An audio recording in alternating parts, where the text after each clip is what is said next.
মহান স্বাধীনতা অনেক অনেক রক্তের বিনিময়ে পৃথিবীর মানচিত্রে আমার বুকের তাজা রক্ত দিয়ে আমাদের দেশটা স্থান করে নিয়েছে।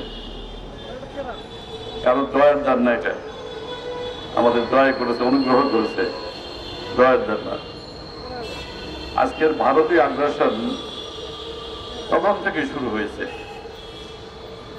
আমরা পশ্চিমারা যখন আমাদের ক্ষমতা ছিল না, মৌলানা ভাসানী সহ উনি নির্বাচন করলেন না, এক এক দল হিসেবে আওয়ামী লীগ নির্বাচন করলো। সব দলমত নির্বিশেষে পূর্ব পাকিস্তানের সাবেক তখন সকলেই আমরা ভোট দিলাম। মেজরিটি পেল পশ্চিমারা। পশ্চিমাদের 23 বছরের শাসন ছিল, সামরিক শাসন। ইয়াহিয়া খান, আইয়ুব খান, টিক্কা খান যারা ছিলেন, তারা সামরিক আদলে এই দেশটাকে পরিচালনা করার চেষ্টা করেছে। একই সঙ্গে ব্রিটিশ বেরিয়াদের থেকে 47 আমরা স্বাধীন হয়েছি। ভারতের গণতান্ত্রিক প্রক্রিয়া কিছুটা আছে, কিন্তু পাকিস্তানে ছিল না। এখন পাকিস্তান ছিল ভারতের জাত শত্রু। পাকিস্তান দ্বিখণ্ডিত করার, পাকিস্তানকে ধ্বংস করা।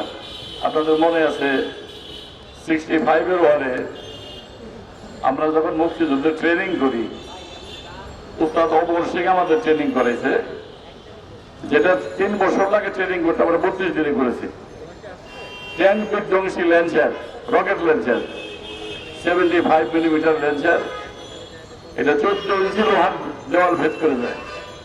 যখন ট্রেনিং দেয় তখন আমাদেরকে সেই সুবেদার সাহেব বলছে যে बच्चों लोग आपकी इधर है, आपको माँ को भाई को बहन के छूट के आपकी इधर है, जब मेरी वतन को आजादी कर नहीं सकता है।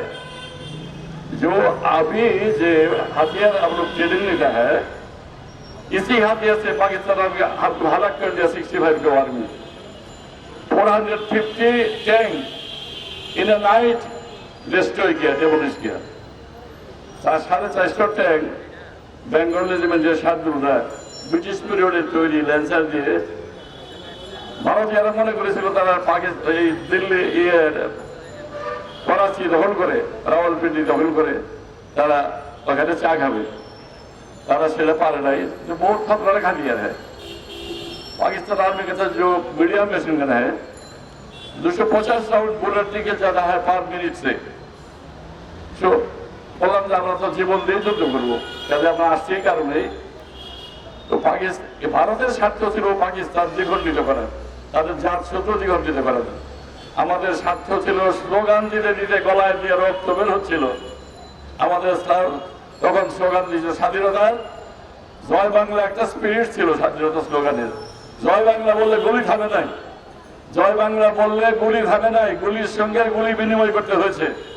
মুখের তাজা রক্ত দিয়ে এই দেশকে, এই দেশের মানুষ এই তাজা রক্ত এই দেশটা কিনেছে। তো কাজে এখানে স্বাধীনতার পরে কাজে এখানে এই স্বার্থটা মিলে গেল, পাকিস্তান দ্বিখণ্ডিত হবে। আমরা যাওয়ার সঙ্গে সঙ্গে রূপে নিয়ে অস্ত্র দিল তারা আমাদেরকে, আমরা যুদ্ধ করলাম। এটা যদি 9 মাসের যুদ্ধে স্বাধীন হয়েছে, 9 মাস একটা বাচ্চা হইতে 10 মাস 10 দিন সময় লাগে। একটা ইমম্যাচিউর বেবি ভূমিষ্ঠ হলে দেশে বাংলাদেশ নামে। কারণ তারা চিন্তা করতেছিল যে যুদ্ধ যদি দীর্ঘায়িত হয়, আওয়ামী লীগের নেতৃত্ব থাকবে না। এই বেটারা একজনও যুদ্ধ করে নাই।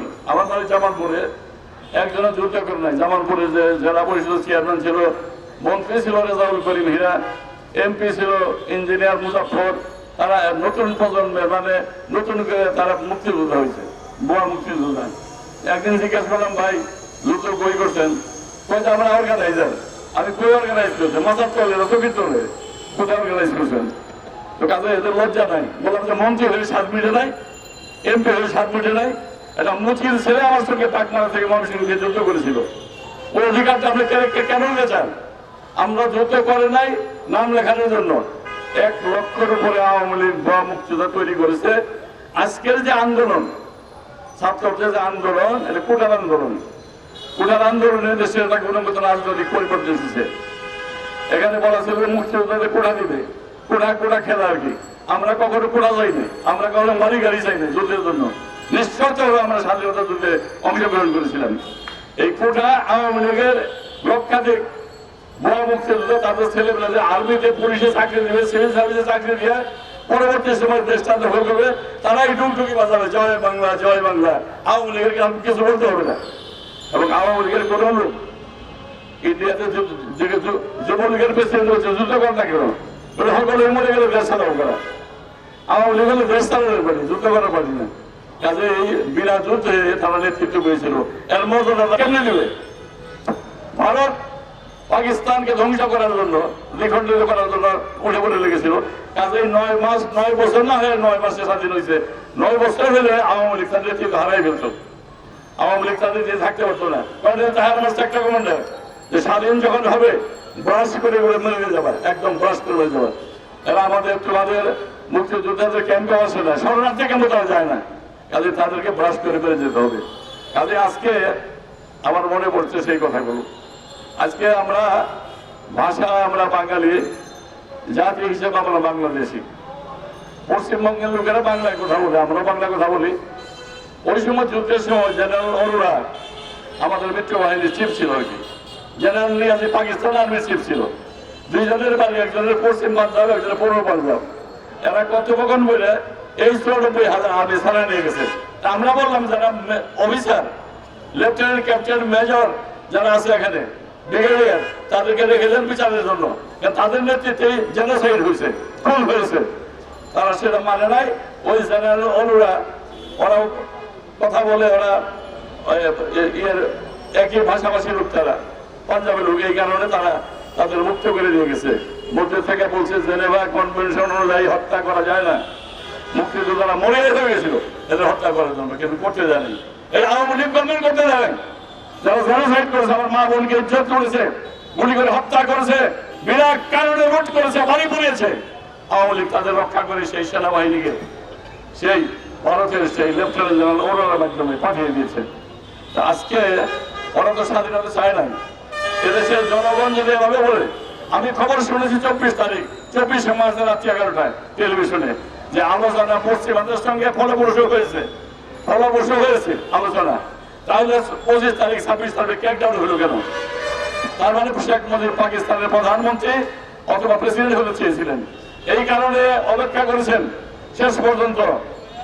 তাজউদ্দিন সাহেব আর ব্রিগেডিয়ার মজুমদার তার কাছে গিয়েছিল, জেনারেল ওসমান তাদের পাঠিয়েছিল, বলছে যে আপনি একটা ভিডিও করে যান, 2 মিনিটের ভিডিও করে যান, যাতে করে যদি ক্র্যাকডাউন হয় আমরা এটা বাজারে দিয়ে পারি, স্বাধীনতা ঘোষণা হয়ে গেছে। উনি সাহস পান নাই। আগরতলা ষড়যন্ত্র মামলায় শেখ মুজিবকে মামলার বাজারে ছাড়াই আনছিল, যে সত্যি ছিল ঘটনা। তারপরে এখানে এসে সে পাকিস্তানের প্রধানমন্ত্রী হওয়ার জন্য সেদিন তাদের সঙ্গে শেষ পর্যন্ত রফা করার জন্য উনি বসেছিলেন পাকিস্তানের প্রধানমন্ত্রী ও প্রেসিডেন্ট হবেন। আমরা যদি বলি শেখ মুজিব আর হানাদার বাহিনীর কাছে আত্মসমর্পণ করে এই জাতিকে যুদ্ধের মুখে ঠেলে দিয়েছিল, আমরা বাধ্য হয়ে যুদ্ধ করেছি, আমাদের উপায় ছিল না, আমরা স্বাধীনতা জন্য মরে হয়ে গেছিলাম। কাজেই ইতিহাসের সত্য কথাগুলো আজকে প্রচার করতে হবে। ভারত আমাদের দান করেছে দক্ষিণাঞ্চলে কি জানেন? 94,000 আর্মির 1:4। ওয়ারের সময় একটা সৈন্যের পিছনে 5টা 4টা করে অস্ত্র থাকে। সেই অস্ত্র যত ট্যাঙ্ক, গোলা, ভারত সব নিয়ে গিয়েছে। একই ভার্সিটিতে আমাদের ওই ব্রিগেডিয়ার জেনারেল সেন সিং বাবাজি উঠেছিল, তার মার্কারি বল বাংলাদেশ ব্যাংকের টাকা জ্বালিয়ে দেওয়ার জন্য পশ্চিমারা খড়ি দিয়ে মাছা করে উপরে বড় বড় বস্তা করে রাখছিল, টাকা ফুরিয়ে দেবে। সেই টাকা ইন্ডিয়ান আর্মি নিয়েছে। ঢাকার যত সোনা দানা সব তারা কিনে নিয়ে গেছে। 303 খালি কয়টা রাইফেল দেশে ছিল, আর কিছু ছিল না। কাজেই তারা দক্ষিণে অনেক নিয়েছে আমাদের কাছ থেকে। এখনো শোষণের প্রক্রিয়া অব্যাহত রাখছে। ভারতীয় পণ্যের বাজারে হয়েছে, ভারতের উৎপাদিত পণ্য শাড়ির দাম 100-150 টাকা। এখানে আর শিল্প কলকারখানা যদি ভরে না উঠে, আমাদের ছেলেমেয়েরা মাস্টার ডিগ্রি পাস করে বাড়িতে বসে, তারা কি করবে তারা? কাজে দ্রুত শিল্পায়ন দরকার। আজকে আমাদের অর্থনীতি ভারতের উপর নির্ভরশীল থাকার জন্য এই 53 বছরের প্রক্রিয়াকে তারা অব্যাহত রেখে এখন তারা আবার ডুগডুগি বাজাইতেছে। কালকে পত্রিকায় দেখছি, নয়া দিগন্ত অন্যান্য পত্রিকায় দেখছি যে ঢাকাকে আক্রমণ করার জন্য ভারতীয় সেনাকে এবং মোদীকে আহ্বান জানিয়েছে। বড় সাত 71 সালে আমরা যুদ্ধ করেছি, জীবন দিয়ে লড়াই করেছি। আরেকটা যুদ্ধ ভারতীয়দের বিরুদ্ধে হবে। আপনারা কি তৈরি আছেন যুদ্ধ করার জন্য? ইনশাআল্লাহ। জাতীয় ঐক্যবদ্ধ আছে।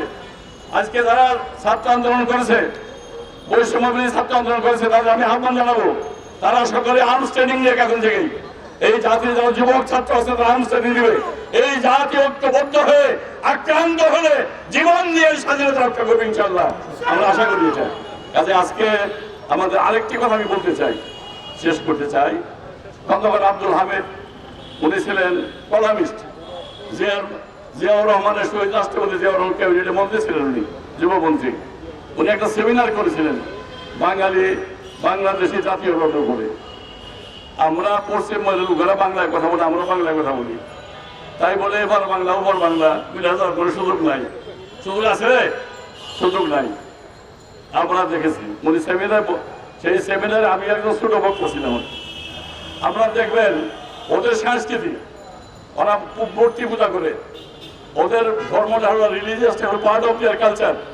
মূর্তির মধ্যে দেখবেন একটা বক্ষ বন্ধনী আছে, পুরা শরীর আগলা বক্ষের উপরে ছোট করে একটা বন্ধনী দেওয়া আছে। ওদের কৃষ্টি এবং কালচার হইল মূর্তি পূজা, এবং সেটাকে নগ্ন অবস্থায় থাকে। ভারতীয় কালচার হলিউড বলিউড দেখেন না কিরকম নগ্ন নৃত্য করে তারা। আর আমাদের কালচার কি? এদেশের শতকরা আমার 94% মুসলমান। আমাদের মেয়েরা আবরু, এই যে আমাদের এখানে শাড়ি পরে আছে, হিজাব পরছে। আমাদের কালচার কৃষ্টি কালচার যেরকম, সেরকম তো ভারতীয় কালচারদের আলাদা। ওই সেমিনারে বক্তারা পরিষ্কার বলেছে, আমরা বলেছি পদ্মা মেঘনার মিলন স্থান চাঁদপুরের দিকে, পদ্মার পানি এবং মেঘনার মেঘনার পানি একসঙ্গে মিলিত হয়ে চাঁদপুরের গোয়ালন্দ থেকে সাগরের দিকে প্রবাহিত হয়েছে। আর শত শত মাইল একই করে বলে প্রবাহিত হয়েছে। সুতা ধরে ভাগ করা যায় কোনটা পদ্মার পানি, কোনটা মেঘনার পানি। কাজে কাজে আজকে একই ভাষায় কথা বললো, আমাদের কৃষ্টি, আমাদের কালচার, আমাদের ধর্ম, আমাদের সংস্কৃতি আলাদা, আর ভারতীয়দের আলাদা। এই কারণে এবার বাংলা ওপার বাংলা জয় বাংলা মিলে যাওয়ার কোনো কারণ ছিল না এবং কোনোদিনই হবে না। বন্ধুরা আমার, আমি শেষ কথা বলতে চাই যে আমাদের আজকে ঐক্যবদ্ধ হতে হবে। এই যে ছাত্ররা আন্দোলন করেছে, আমাদের ছাত্র আন্দোলন করেছে, ছাত্র জনতা, যুবক, মুক্তিযোদ্ধা ঐক্যবদ্ধ হবে, আজকে সংগঠিত হচ্ছে। কাজে এই জায়গাতে যে সমস্ত লুট করেছে, খুন করেছে, রাজধানী করেছে, এর প্রক্রিয়াকে একটা সময়ের মধ্যে আমার মনে হয় শেষ করা দরকার, যাতে করে আমরা পরবর্তী নির্বাচন হইল একটি গণতান্ত্রিক প্রক্রিয়া। নির্বাচনের গণতন্ত্রের প্রধান উপাদান হল নির্বাচন। নির্বাচনের মধ্যে দিয়ে গণতন্ত্রের বিকাশ ঘটে, গণতন্ত্র মুক্তি পায়, গণতন্ত্রের নতুন করে জন্মলাভ করে বলবার। কাজে আমরা মনে করি যে আজকে আমরা ইউনুস গভর্নমেন্টকে, আমরা ডক্টর ইউনুসকে বলতে চাই, আপনি দ্রুত সময়ের ভিতরে কাজ শেষ করেন।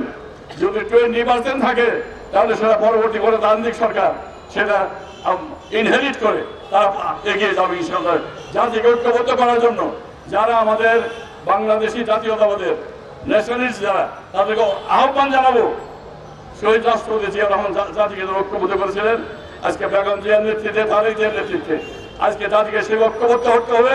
দেশের স্বাধীনতাকে আমরা যেভাবে এনেছি এইভাবে রক্ষা করবো, শেষ রক্ত বিনিয়োগ করবো।